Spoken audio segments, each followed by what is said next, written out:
요즘 나라와 가정, 그리고 개개인을 생각해 보면 너무나도 마음이 아픕니다.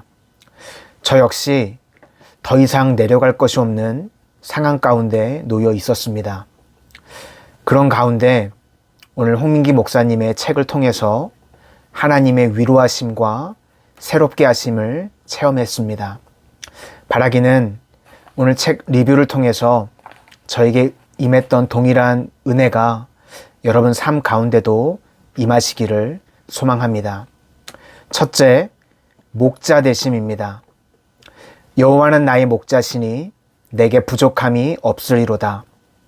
시편 23편은 그리스도인들이 가장 좋아하는 말씀 구절 중 하나입니다. 그런데 정말입니까? 정말 부족함이 없습니까? 여호와는 나의 목자시니 내게 부족함이 없으리로다입니까? 아니면 여호와는 나의 목자시니 내게 부족함이 없게 해라입니까? 우리가 정말 부족함이 없다면 기도를 할 때 감사하다, 충분하다, 넘친다 라고 고백해야 할 것입니다. 그러나 기도를 들어보면 이거 달라, 저거 달라, 도와달라, 빨리 달라, 지금 달라, 반드시 달라, 안 주기만 해봐라. 부족함이라는 단어가 세상을 뒤덮고 있는 것 같습니다. 부족한 것이 많으면 실패한 인생처럼 느껴집니다. 입으로는 주님을 찬양합니다. 갈망합니다. 주님 외에 모든 것은 내려놓겠습니다. 라고 하지만 실제로는 주님의 친절한 팔보다는 이 세상에 안락한 집을 더 원하고 남들이 보면 우와 소리가 날 만한 좋은 차를 몰고 싶어 합니다. 그러니까 여호와는 나의 목자시니 내게 부족함이 없으리로다 라고 하는 다윗의 고백은 보통 사람의 고백은 아닌 것입니다. 홍 목사님께서 대형 교회에 담임 목회자 자리를 내려놓으시고 너무나 힘든 시간을 보내셨다고 합니다. 이를 악물고 고백하려고 해도 여호와는 나의 목자신데 왜 내게 이렇게까지 하시나 라는 쪽으로 나갔다고 합니다. 사랑하는 교회가 어려움을 겪는 것을 보면서 마음이 너무 어려운데 어떻게 이럴 수 있습니까? 정말 열심히 했고 하나님께서 원하시는 그런 교회를 만들려고 열심히 노력했는데 어떻게 이럴 수 있습니까? 라고 할 때 하나님께서 이렇게 말씀하셨다고 합니다. 내가 너의 목자야. 괜찮아. 내가 너와 함께 하잖아. 너무나도 고통스러운 상황 가운데 여호와는 나의 목자이신데 왜 나한테 이러시나 이렇게 원망하고 마음 아파하고 있을 때 하나님께서는 목사님의 기도 제목을 내려놓게 하시고 본인의 생각과 계획을 내려놓게 하셨습니다. 여호와께서 진정 나의 목자이시면 다 괜찮습니다. 어떠한 상황에서도 다 괜찮습니다. 힘들지 않은 것은 아니나 정말 괜찮습니다. 이 문제만 해결되면이 아니고 이 기도만 응답해 주시면이 아니라 지금 여호와께서 나의 목자이시기 때문에 정말 나는 부족함이 없습니다. 이 고백이 저와 여러분의 고백도 될 수 있기를 소망합니다. 둘째, 누이심입니다. 내셔널 지오그래피나 동물의 왕국을 보면 절대로 약한 동물들은 눕지 않는다고 합니다. 그래서 양이 누울 때는 4가지 조건이 충족되어져야만 누울 수 있다고 합니다. 첫째로는 맹수로부터 안전하다고 느낄 때입니다. 둘째는 해충이 없을 때입니다. 셋째는 양 무리 안에서도 평화가 있을 때입니다. 그리고 넷째로 배고프지 않아야 합니다. 내일도 먹을 것이라는 확신이 있어야 한다고 합니다. 목동이었던 다윗은 누구보다도 이것을 잘 알고 있었습니다. 그래서 골리앗과 싸울 때에도 남의 갑옷이 나를 지켜줄 수 없다는 것을 잘 알고 있었습니다. 그래서 오직 다윗은 하나님만이 나의 피난처가 되심을 고백하고 있습니다. 여러분, 우리 믿음의 사람들은 상황이나 환경이 바뀌어야지만 안락함을 누리는 존재가 아닙니다. 주님이 우리의 목자가 되심을 기억하시기 바랍니다.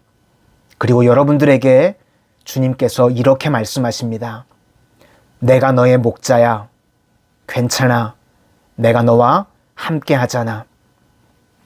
홍 목사님께서 아프리카 집회 중에 주님의 푸른 풀밭과 물가를 경험하셨다고 합니다.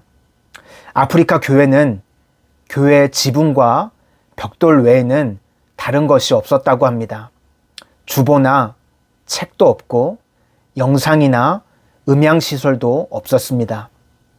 그곳에 말씀을 전하러 가셨는데 어떤 성도님 한 분이 찬양을 부르자 다른 모든 회중들이 같이 찬양을 따라 불렀습니다. 그리고 이제 홍 목사님께서 말씀을 열심히 전하셨다고 합니다. 말씀을 전하고 내려오시자 또 한 사람이 찬양을 부르고 온 회중이 같이 찬양을 부르기를 몇 곡을 불렀습니다. 그리고 다시 홍 목사님께 말씀을 전해달라고 하는 것입니다. 목사님께서 잘할 때까지 하라는 건가? 그런 생각이 드셨다고 합니다. 10시에 시작된 예배가 5시쯤 끝났다고 합니다. 목사님께서 처음으로 겪는 일이라 선교사님께 여쭤보았다고 합니다.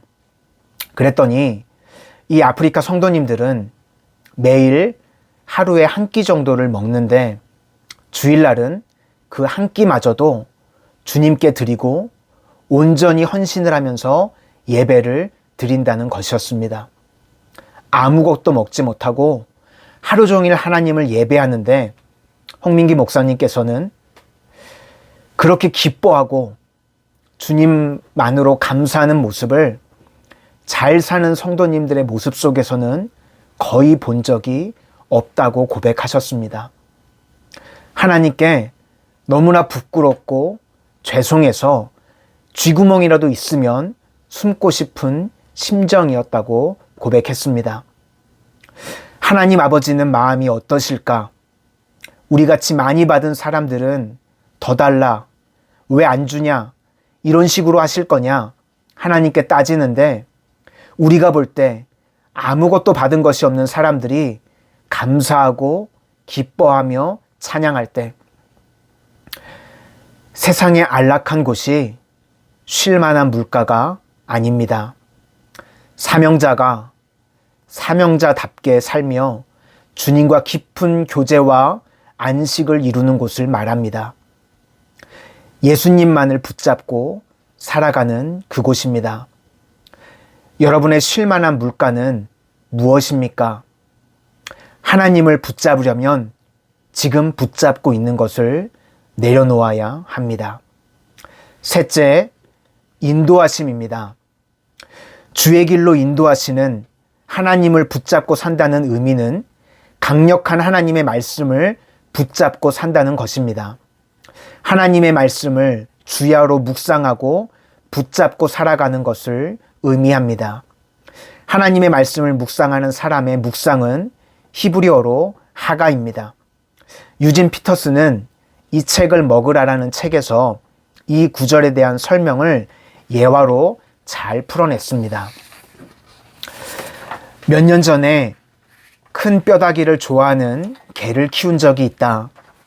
녀석은 주로 정강이 뼈나 갈비뼈 전리품을 질질 끌고서 호수 옆에 있는 우리 집 돌마당에 나타나곤 했다. 녀석은 작은 개였고 대부분의 뼈는 거의 녀석의 덩치만큼 컸다. 녀석은 전리품을 우리 앞에 놓고 껑충거리며 꼬리를 흔들고 자랑스러워했다. 녀석은 뼈를 물고 이리저리 굴리며 핥고 흔들었다. 녀석은 그것을 즐기는 것이 역력했다. 전혀 서두르지 않았다. 두어 시간 즐기던 녀석은 뼈를 묻었고 다음날 돌아와 다시 파냈다. 보통 뼈는 일주일 정도 갔다. 하나님의 말씀을 즐거워하는 모습이 우리 삶 가운데 있으십니까? 무엇으로 즐거워하고 있습니까? 돈을 조금 버는 것, 자녀들이 성적이 오르는 것, 혹은 남들로부터 칭찬 조금 받는 것으로 기뻐하고 즐거워하고 있지는 않습니까? 무엇으로 즐겁고 행복한지 그것만 잘 파악해도 우리의 신앙의 상태를 알 수 있습니다. 하나님의 말씀을 죽도록 사랑하고 또 사랑하시기를 바랍니다. 주의 길로 인도하시는 대로 걸어가시기를 바랍니다. 넷째, 안위하심입니다. 우리 인생에는 내가 해결할 수 없는 골리앗이 반드시 찾아옵니다. 오늘 눈을 감으면 내일 눈을 뜨고 싶지 않은, 정말 죽고 싶은 그런 시간이 있습니다. 이 사망의 음침한 골짜기는 그 누구도 피해갈 수가 없습니다. 그러나 여호와는 나의 목자시니 내게 부족함이 없으리로다라고 고백하는 사람은 그 사망의 음침한 골짜기를 지나갈 수 있습니다. 우리가 사망의 음침한 골짜기를 피해갈 수는 없지만 겨자씨만한 작은 믿음이라도 있다면 하나님을 붙잡게 되어 있습니다. 나의 힘으로는 이겨낼 수 없기 때문입니다. 우리의 믿음은 평범할 때는 잘 드러나지 않습니다. 사망의 음침한 골짜기는 하나님과 함께하는 시간입니다. 나와 함께하고 나를 인도하시는 목자를 드러내는 시간입니다. 사망의 음침한 골짜기에서 다윗은 하나님께서 자신과 함께하심을 체험했습니다. 바로 이것이 중요합니다. 성경에 수없이 나오는 이야기들이 나의 간증으로 이어지지 않으면 안 됩니다. 자녀에게 믿음을 물려줘야 하는 이유도 사망의 음침한 골짜기를 대신 걸어가 줄 수 없기 때문입니다. 4절 앞부분은 내가 사망의 음침한 골짜기를 다닐지라도 주께서 나와 함께 하시니 해를 두려워하지 않는다는 고백입니다. 여기까지는 좋습니다. 그런데 그 다음 부분을 곱씹어 천천히 읽어보면 잘 이해가 되지 않습니다. 이건 좀 아니다 싶고 이 부분만 빼면 좋을 것 같습니다. 주의 지팡이와 막대기가 나를 안위하시나이다. 지팡이와 막대기가 어떻게 나를 안위할 수 있습니까? 어릴 때 목사님 가정에 사랑의 매라고 쓰인 강목이 있었다고 합니다.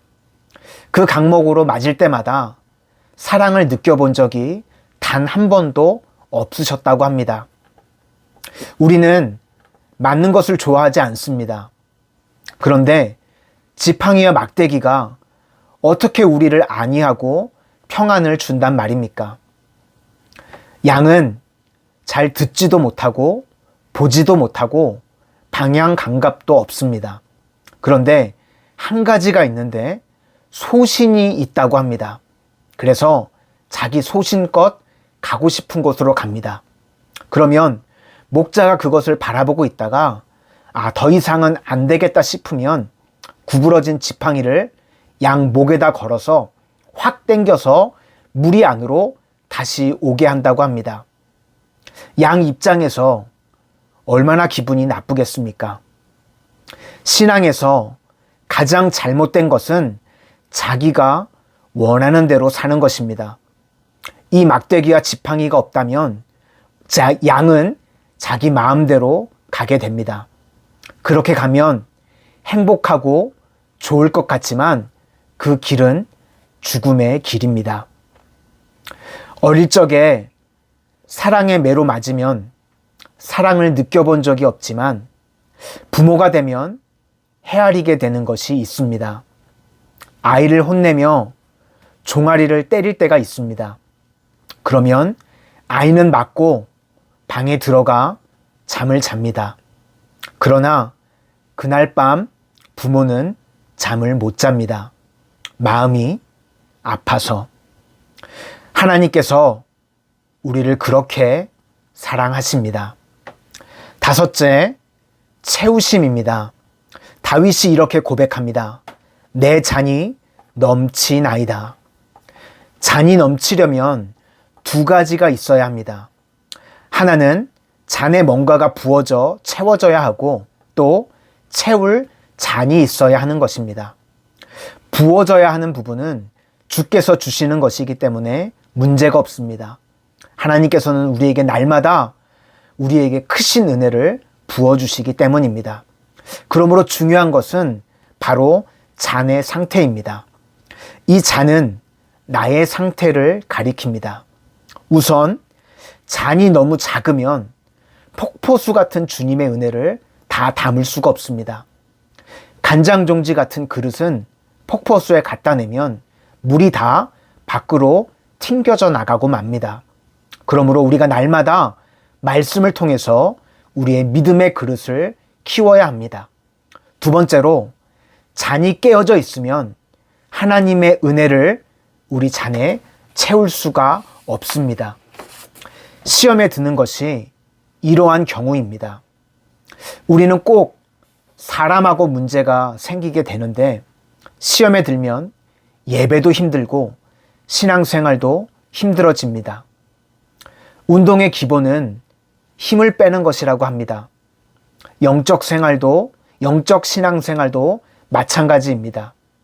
나는 죽고 주님이 사셔야 마음이 상하지 않는 것입니다.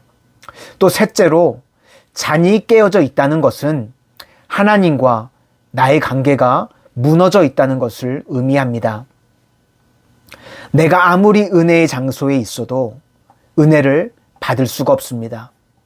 죄를 짓고 내가 원하는, 그러나 하나님께서 원하시지 않는 삶을 살면 나와 하나님과의 관계가 깨어지게 되는 것입니다. 우리의 잔이 넘치는 역사가 있기를 바라고 축복합니다. 그것은 하나님의 은혜가 있다는 것이고 내 삶이 온전하다는 뜻이기 때문입니다. 온전하다는 것은 완벽하다는 것은 아닙니다.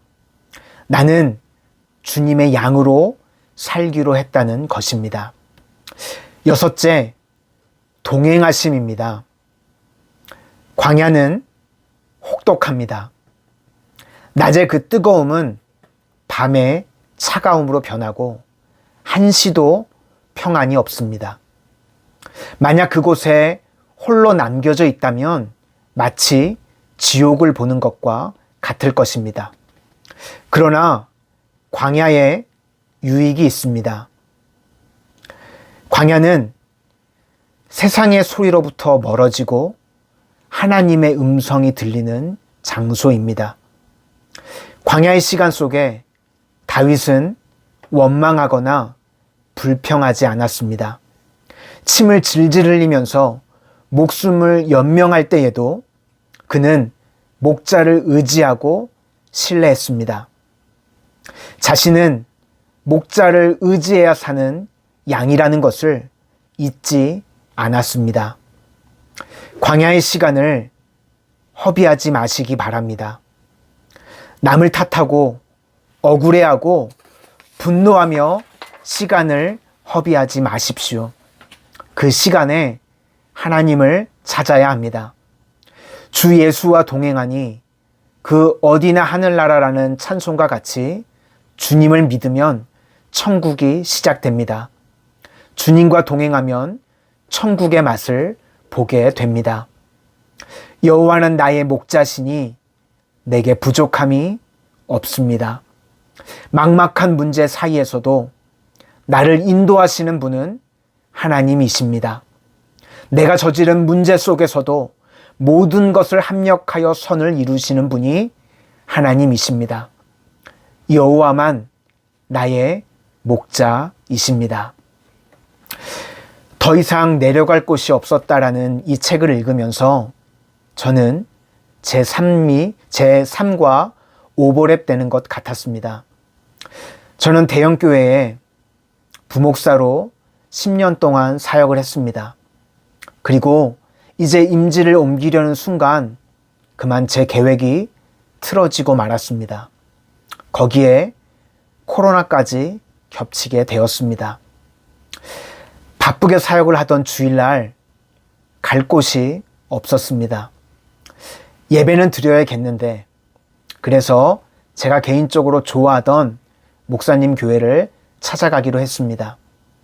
주일 아침이 그렇게 조용한 것을 처음 알았습니다.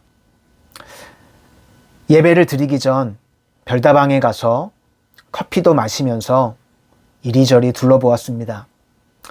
그런데 그 카페에 들어오는 세상 사람들의 표정들이 너무나 밝아 보였습니다.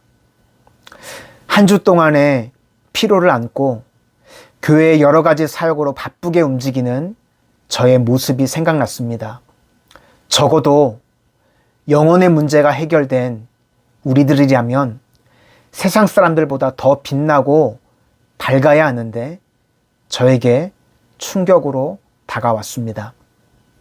저 역시 주님과 동행하지 못하고 일에 치여서 살아오던 제 삶을 뒤돌아보게 되었습니다. 그리고 뜻하지 않은 안식을 통해서 주님께서는 제 영과 육을 새롭게 만져주셨습니다. 앞으로 하나님께서 어떻게 인도하실지 저는 알지 못합니다. 그러나 괜찮습니다. 여호와는 나의 목자시니 내게 부족함이 없기 때문입니다. 여러분 삶에도 여호와는 나의 목자시니 내가 부족함이 없다는 고백이 넘쳐나시기를 소망합니다.